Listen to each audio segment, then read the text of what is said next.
Hello. So there is a really important thing here in regards to the labor market. We have been following the California unemployment rate, and why are we doing that? Well, again, simply put, it's because um, U.S. population by state. If you go to this list, right, and you just search, for example, California unrate Fred, you will get this, right? California unrate Fred. Yeah, you will get a link to this, okay? And here you can see the unemployment rate for each individual state, right? If you just search this and you go to the Fed website on fed.stlouisfed.org, right?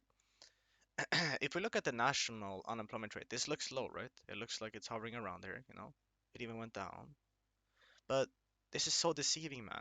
It's really deceiving, especially when we take into consideration that they have been revising the non-farm payrolls 10 out of 11 months, okay? This ain't a conspiracy, it's from their own website. Okay. They revised it down. And in total, I think this was around 500,000 of revisions in regards to the valuations, right? It's completely insane what they're doing. Okay. Now, if you just want to look at the usually work part-time, okay? Sure, part-time jobs keep going up, right? That's been soaring. But isn't the most important thing to look at full-time jobs? Of course it is. So we went from, again, this is in millions, okay? From 134.727 million, okay? 134,727,000 down to 133,196,000. That is 1,530,000 jobs, full-time jobs lost in 1 month. Is that a warning sign? I would say yes. That looks pretty bad. And is this worse than during the GFC? Again, 1,530,000 full-time jobs. Okay, let's go to the GFC. What was the worst updates that we saw over here? 118,397,000. Okay, so here was roughly a 1.3 million drop. Sure, the population is slightly higher right now. I know you have to factor that in, but this is during the worst months of the GFC. Okay, 1.3 million. Roughly 1.3 million again. Roughly 1.1 million. Roughly 1.2 million. Okay. These were the worst months during the recession, during the great financial crisis.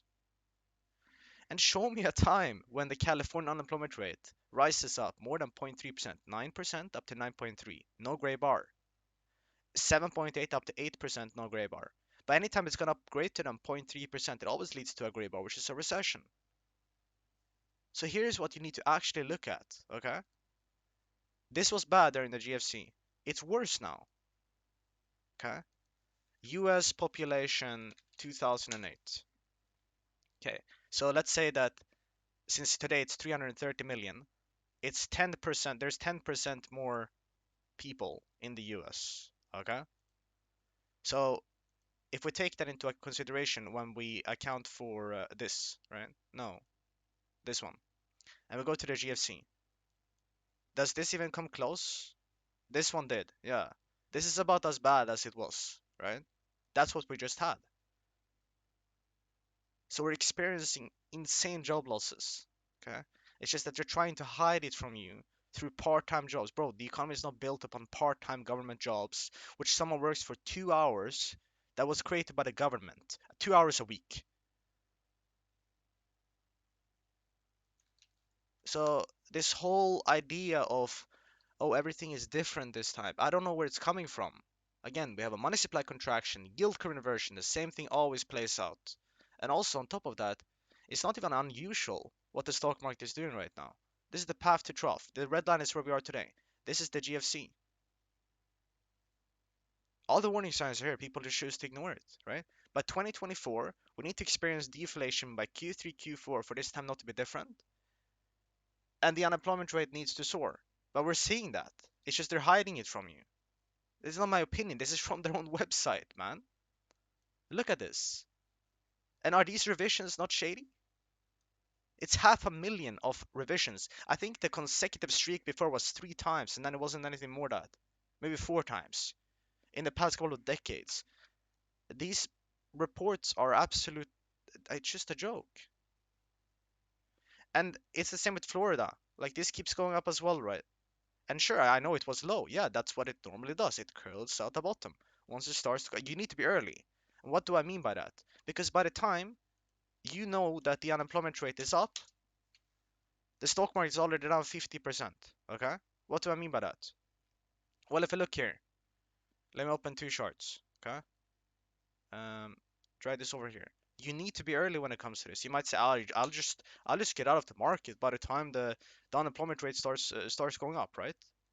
Okay, let's see how that would have worked out for you. All right.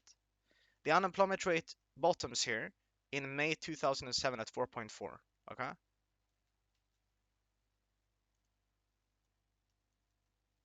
that's right here, May 2007. Okay, so the stock market is at an all-time high at that point. All right. How much did it take for the unemployment rate to go up um, in order for the stock market to go down 50%? Okay, from the top. Let's say roughly here, 46%, right? 47%, roughly, in October of 08. How much did the unemployment rate rise between May 2007 to October 2008? You can see the valuation up here, okay? 4.4 to 6.5. 2.1% increase in unemployment rate for the stock market cut in half. Okay, second example. Right here. From 3.8 in April of 2000, where was the stock market in April of 2000? Right here,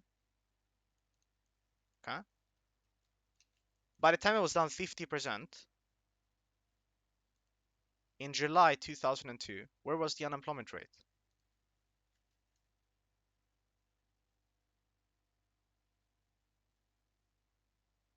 5.8. So from 3.8 to 5.8. Again, from down here to down there, or to up there, okay? And then from here to here. So a 2% increase in unemployment rate resulted in a 50% stock market crash. You don't think that the full-time jobs, 1.5 million, 1,530,000 job losses in 1 month, all the job gains in 2023 wiped out in 1 month, boom, gone. But it's a soft landing, huh? All right, good luck to you. Doesn't look very great. Okay,